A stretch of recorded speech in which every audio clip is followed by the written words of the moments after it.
This week on the Pete the Planner Show, we continue to answer your money questions because, well, that's exactly what we do. This week, 3 distinct questions we're trying to fix, and of course, the biggest waste of money of the week. Here are the questions we have for you this week, Nicole. Oh, hello, Nicole. Hello. Here's the questions we have for you this week.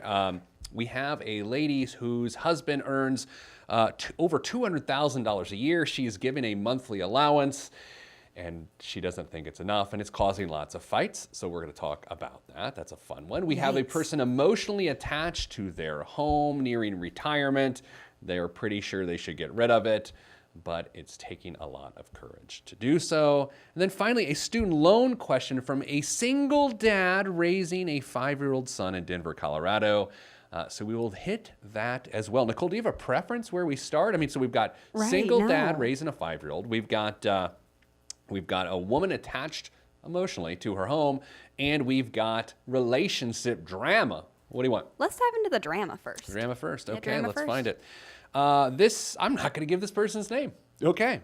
Oh, by the way, this is how this show works. It's answering your financial questions. You just email us, askpete, ASKPETE, at PeteThePlanner.com. Don't spell Pete like they do sometimes when I go to Starbucks, P-E-E-T. It's askpete at PeteThePlanner.com, or hit us on Twitter at PeteThePlanner.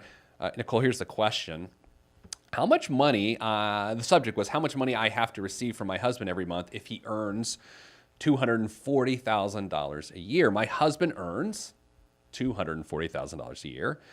He pays a mortgage of $3,000 a month. We don't have debt.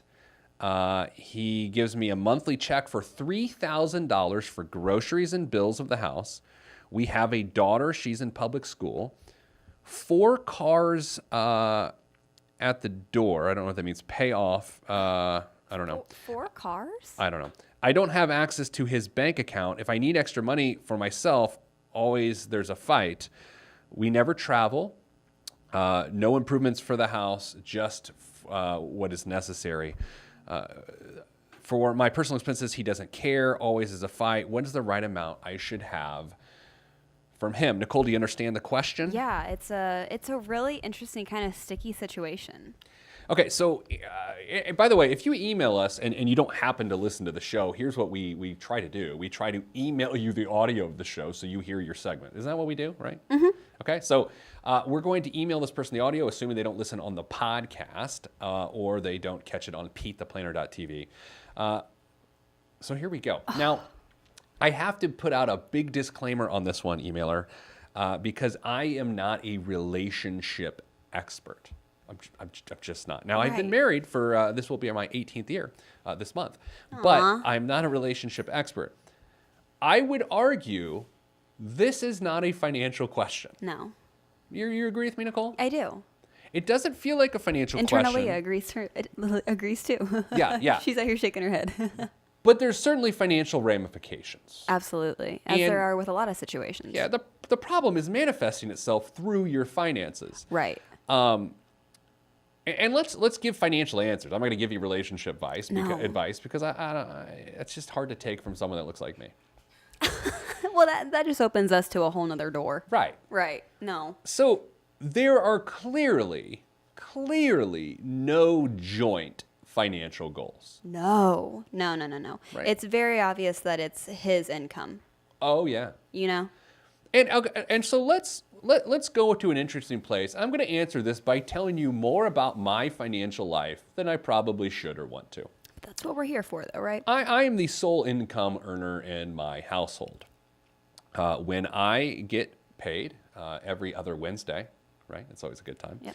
When I get paid, my income, my paycheck splits into 2 different accounts. A set amount goes into an account that I primarily manage, and an amount goes into an account that my wife primarily manages. We both have access to the other person's account, but just for logistical reasons, because of travel, all those sorts of things, that's how we do it. We don't consider the money that goes into the account that she manages as her money, although she primarily spends 100% of that money for the household. Mm-hmm. And the money that goes into my account is and by my account, I mean the one I primarily manage, is for our entire household. I just primarily spend it for the household. Does that make sense, Nicole? Yes. So out of my account, I pay for the mortgage, the groceries, the health insurance, and a few other major items, and that eats up. So all the big expenses come out of mine, and all the little ones, like our emailers, comes out of what would be this person's $3,000. And now that I think about it, if we're just using round numbers, I think the amount that goes into that Mrs. Planner account is roughly $3,000 a month, if I'm being honest, if we're sort of thinking through this. And so how do you begin to rectify a problem when it feels like someone's on an allowance? Mrs. Planner and I have had this discussion over the years. And at times, because of the way we do this, Nicole, she has felt the same. Yeah. She has felt like she is on a leash. And that was never my intent. It's currently not my intent, never was my intent. It was really just a byproduct of having two separate accounts and having one person run the household finances, which is her, and one person just fundamentally paying the bigger bills. Now, would it have made sense to have one account that does all of that? We'd done that in the past, but prior to her staying home with her kids, she was a teacher, so she had her own income. And so for whatever reason, it just made sense for us to have two accounts. And one account always became more difficult to manage based on my road schedule and all sorts of other things. So here's where I'm at. Even in the best financial situations, which I will subjectively call mine that, there's gonna be drama when dealing with money with a significant other. Nicole, you don't share finances necessarily with your friend, Right. but you guys do share bills. Exactly. And it was funny. I was talking with one of our coworkers the other day about how when we go out to dinner, even we split the bill down the middle just because we don't share an account, but we still want it to be, kind of as fair as possible for us, both taking equal parts of how much we're contributing, financially to our life, just because we don't share an account. So that is your strategy, right? Yeah. And you have established that? Yeah. Mrs. Planner and I have an established strategy, which has been refined over the years. Yeah, I think that's important too, is it's the way he and I handle our money has even changed over the course of the year that we've lived together. Right. And so that's where I want to take this with our emailer, is that it seems like every time they interact about money, it's a reactive conversation. Right. That never works. No. In any area of your life. Sure, at some point you're going to have to react and put out a fire. I mean, that's just how business works. That's how personal lives work. Absolutely. But they need a proactive money conversation, which will, A, help them establish, the rules, the standards. There are currently 0 standards for this household. And I'm not saying that judgmentally. I just don't think there are standards. What are standards? Here are standards. We will maintain this amount in savings. We will not go into credit card debt, which, by the way, they don't have credit card debt, right? But if you're a household with 4 cars, Right. and this much stress, we need to make sure that household goals are being met. Provide an education for our children once they get out of public schools. Have a reasonable retirement. This isn't even a he said, she said. Can't even say that. Pete can't say that. It's not a he said, she said. It is total miscommunication.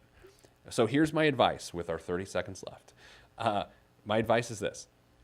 Have a money meeting, and it will be terrible. And do it every month.